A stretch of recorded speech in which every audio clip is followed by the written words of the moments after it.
माता दी दोस्तों, आप सभी का हमारे इस YouTube चैनल पर बहुत बहुत स्वागत है। तो जैसा कि आप सभी जानते हैं कि चैत्र नवरात्रे शुरू होने वाले हैं और नवरात्रे से रिलेटेड बहुत सारे प्रश्न और आशंकाएं हमारे मन में होती हैं।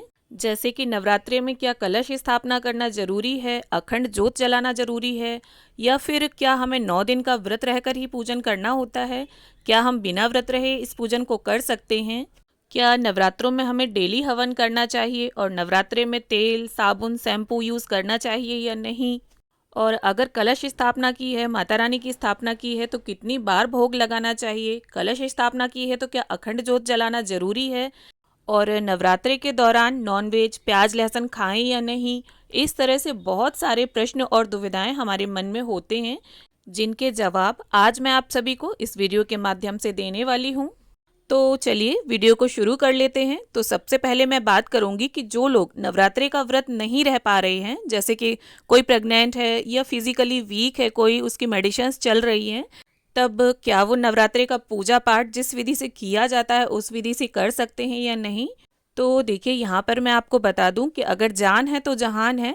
अगर आपको किसी भी तरह से कोई हेल्थ इश्यूज़ हैं, कोई प्रॉब्लम है, आप व्रत नहीं रह सकते, तब आप बिना व्रत रहे भी माता रानी की स्थापना कर सकते हैं, पूजन कर सकते हैं, पाठ वगैरह जो पढ़े जाते हैं वो कर सकते हैं, हवन कर सकते हैं, मतलब जैसे नवरात्रि का पूजन किया जाता है। क्योंकि देखिए, सभी लोग अलग अलग तरीके से नवरात्रि का पूजन करते हैं, तो जिस भी विधि से आप करना चाहते हैं वो बिल्कुल कर सकते हैं। अब मैं बात करूंगी कि जो लोग व्रत रहते हैं 2 दिन का चाहे 9 दिन का, तो उनके लिए कलश स्थापना करना, अखंड जोत जलाना, ज्वारे बोना जरूरी है या नहीं। क्या बिना कलश स्थापना के, बिना अखंड जोत के हम 9 दिन का व्रत नहीं रह सकते, हमारा व्रत पूर्ण नहीं माना जाएगा।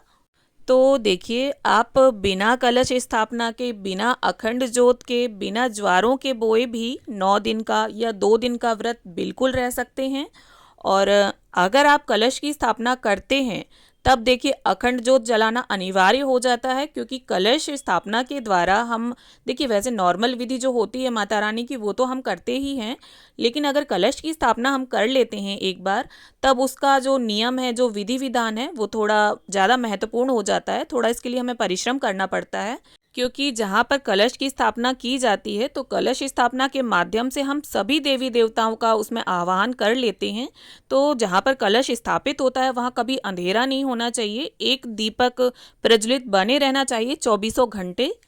और इसके साथ साथ मैं एक चीज़ आपको और बताना चाहूँगी, अगर आप मिट्टी के कलश की स्थापना करते हैं तब देखिए आप रविवार को और मंगलवार को मिट्टी का बर्तन ना लाएं, और जब आप बर्तन लेने जाएं, मतलब कलश लेने जाएं, तो उसे पहले ही वहाँ चेक कर लें। ऐसा ना हो आप कोरा उसको ले आएं और जब आप कलश स्थापित करें तो वो लीकेज हो और सारा आपकी चौकी वगैरह गीली हो जाए, तो ऐसा ना करें, पहले ही उसको चेक कर लें। अब देखिए, बहुत से लोगों के मन में ये प्रश्न होता है कि नवरात्रि में हवन करना ज़रूरी है या नहीं, क्या हम बिना हवन के भी पूजा कर सकते हैं। तो देखिए, अगर आप माता रानी की पूजा कर रहे हैं, चाहे आप बिना व्रत रहे कर रहे हो, या 2 दिन का व्रत हो या 9 दिन का व्रत हो, पर हवन जो है वो अनिवार्य होता है। हवन आपको ज़रूर करना है, क्योंकि हवन में जो भी भोग प्रसाद की आप आहुति देते हैं वो सीधे माता रानी तक पहुंचती है। ऐसा माना जाता है कि हवन में दी गई आहुतियां सीधे देवता स्वीकार करते हैं। हवन की जो अग्नि होती है उसे देवताओं का मुख माना गया है, तो हवन आपको जरूर करना है। और हवन को जो है आप छोटे या बड़े किसी भी रूप में कर सकते हैं, आप अपनी सुविधा और श्रद्धा के अनुसार देख लीजिए आपके पास सामग्री कैसी है, घी वगैरह कैसा है, तो उस तरह से आप हवन कर सकते हैं। अब मैं एक बहुत महत्वपूर्ण प्रश्न लूँगी कि क्या नवरात्रि में नॉनवेज, प्याज लहसुन खा सकते हैं या नहीं। तो देखिए, यहाँ पर मैं आपको बता दूँ, नवरात्रि में व्रत रहें ना रहें, नॉनवेज कतई नहीं खाना है आपको, नॉनवेज का बिल्कुल त्याग कर दें आप। हाँ, अगर प्याज लहसुन की मैं बात करूँ तो अगर आपके फैमिली मेम्बर्स का चल जाए बिना प्याज लहसुन के, तो 9 दिन आप प्याज लहसुन भी ना खाने में यूज़ करें। और आप तो प्याज लहसुन का सेवन बिल्कुल ना करें अगर आप पूजा कर रहे हैं तो, और अगर आप व्रत हैं नहीं हैं तब भी। और अगर आप व्रत हैं तो जिन बर्तनों में नॉनवेज बनता है, आपको उन बर्तनों में ना तो अपना फलाहार बनाना है, ना ही उन बर्तनों में खाना है। व्रत के आपके बर्तन अलग होने चाहिए। अगर आपके पास ऐसे बर्तन नहीं हैं, घर में सारे यूज़ हो जाते हैं किचन में इस टाइप से, तो आप नए बर्तन लेकर आएँ और व्रत के बर्तन अलग कर लें खाने और बनाने के। और इसके साथ ही देखिए, जब भी आप अपना फलाहार यानी व्रत का भोजन बनाएं या भोग के लिए माता रानी के कुछ बनाएं, तो गैस चूल्हा एकदम साफ सुथरा करके क्लीन करके ही भोग को तैयार करें। कभी भी जूठी किचन या जूठे चूल्हे पर हमें भोग या फलाहार का कुछ भी भोजन तैयार नहीं करना चाहिए। अब आती है अगली चीज़ कि क्या नवरात्रे में तेल, साबुन, शैम्पू का प्रयोग कर सकते हैं या नहीं। तो देखिए, वैसे तो कोई मनाही नहीं है तेल, साबुन, शैम्पू को यूज़ करने में, लेकिन कई लोग जो हैं वो ऐसा मानते हैं कि साबुन में जो है जानवरों का कुछ यूज़ होता है इस तरह से। तो आपको अगर मन में है ऐसी आशंका, ऐसी दुविधा है, तो आप बेशक इसे ना यूज़ करें। साबुन की जगह पर आप बेसन का इस्तेमाल कर सकते हैं, या फिर जो हर्बल प्रोडक्ट आते हैं मार्केट में, आप उनका भी प्रयोग कर सकते हैं। अब देखिए, यहाँ पर एक चीज़ मैं आपको और बताना चाहूँगी कि नवरात्रे जो हैं वो 9 अप्रैल दिन मंगलवार से शुरू हो रहे हैं, और इसके ठीक पहले यानी 8 अप्रैल को सोमवती अमावस्या है। तो हमारी कई बहनों के मन में ये आशंका है कि बाल कब धोएं। तो देखिए, आप 7 अप्रैल को बाल धुल लीजिए, क्योंकि सोमवती अमावस्या के दिन बाल नहीं धोए जाएंगे। और इसके साथ ही अगर आपके यहाँ मनाही नहीं है बाल धोने की, क्योंकि देखिए हमारे यहाँ तो धुल लिए जाते हैं, नवरात्रि के पहले दिन हम बाल धुलकर ही व्रत रहते हैं।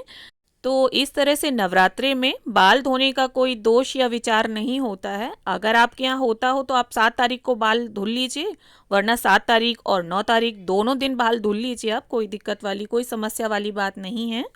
अब देखिए, अगला प्रश्न मैं लेती हूँ कि अगर आपने माता रानी की और कलश की स्थापना की है, तो जो भोग है वो हमें कितनी बार लगाना चाहिए, कितनी देर तक भोग को रखे रहने देना चाहिए। तो देखिए, अगर आपने स्थापना वगैरह की है तो 2 टाइम का भोग तो आपको लगाना ही चाहिए। और भोग को जो है वो 9 तरह के 9 भोग होते हैं। हर दिन का, हर स्वरूप का माता का प्रिय भोग अलग अलग होता है। उसकी भी वीडियो मेरे चैनल पर अपलोडेड है, और नवरात्रे से रिलेटेड कई सारे वीडियोस मैंने चैनल पर डाल रखे हैं। आप अगर इंटरेस्टेड हैं तो चैनल पर जाकर देख सकते हैं। तो अगर संभव हो तो हर दिन का माता रानी का अलग अलग जो प्रिय भोग है उसे आप लगाएं, वरना जो भी मौसमी फल आपके पास उपलब्ध हो, फल, मिठाई, बताशे, मिश्री, इलायची दाना या चीनी, गुड़, किसी भी चीज़ का आप भोग लगा सकते हैं। और साथ में देखिए, एक लौंग का जोड़ा, एक इलायची का जोड़ा आप ज़रूर रख दें। और लौंग देखिए फूल वाली होनी चाहिए, साबुत, खंडित लौंग हमें नहीं भोग में लगानी है। और माता रानी को भोग लगाने के 5 से 10 मिनट बाद आप उस भोग को वहाँ से उठा लें।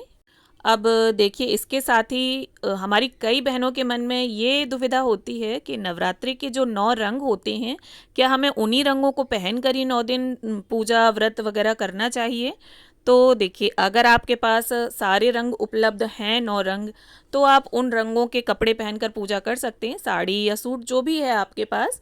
और अगर नहीं है वो 9 रंग, तो आप देखिए लाल, पीला, हरा, इस तरह से जो शुभ रंग होते हैं उन रंगों के कपड़े पहनकर पूजा कर सकती हैं।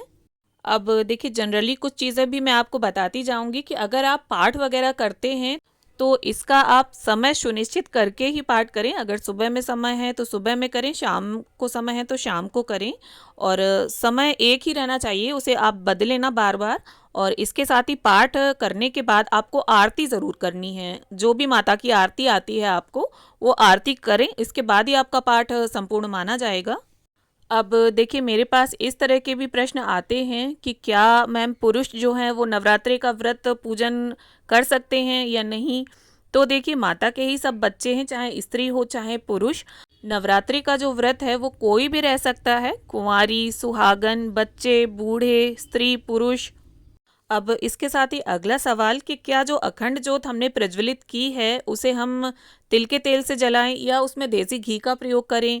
तो देखिए, अगर आप सामर्थ है आपका तो आप उसमें शुद्ध देसी घी का ही प्रयोग करें। और अगर आपके पास ना हो देसी घी इतना, तो आप देखिए तिल के तेल का भी प्रयोग कर सकते हैं, क्योंकि देखिए सभी की अपनी अपनी दिक्कतें होती हैं, मैं समझ सकती हूँ, इसमें कोई दोष नहीं है, आप तिल के तेल का भी प्रयोग कर सकते हैं। तो अब अगली चीज़ कि जो लोग नवरात्रे का व्रत पहली बार उठाना चाहते हैं तो क्या वो इस साल से उठा सकते हैं या नहीं। तो देखिए, होली जल चुकी है, आप पहली बार कोई भी नया व्रत उठाना चाहते हैं तो उठा सकते हैं, क्योंकि इस साल मलमास था और मलमास जब होता है उसके बाद जब होली जल जाती है तो उसके बाद से आप कोई भी नया व्रत शुरू कर सकते हैं। लेकिन अभी जो खरमास चल रहा है कुछ समय के लिए, इसका इतना दोष नहीं होता है, तो आप बेझिझक निसंकोच होकर कोई भी नया व्रत उठा सकते हैं। तो इस तरह से नवरात्रे को लेकर ऑलमोस्ट जो भी क्वेरीज होती हैं मन में, मैंने उन्हें क्लियर करने की पूरी कोशिश की है इस वीडियो में। लेकिन फिर भी अगर आपके मन में किसी भी तरह का कोई प्रश्न है, कोई शंका है, तो आप मुझे कमेंट करें, मैं रिप्लाई करने की पूरी कोशिश करूंगी। और वीडियो अगर आपके लिए थोड़ा भी हेल्पफुल रहे तो इसे लाइक करें, और जिसे भी इस तरह की जानकारी की आवश्यकता है उन्हें ये वीडियो शेयर करें। और हिंदू धर्म के व्रत, तीज, त्योहारों की जानकारी के लिए, पूजा विधि के लिए हमारे चैनल को सब्सक्राइब जरूर कर लें। Thanks for watching.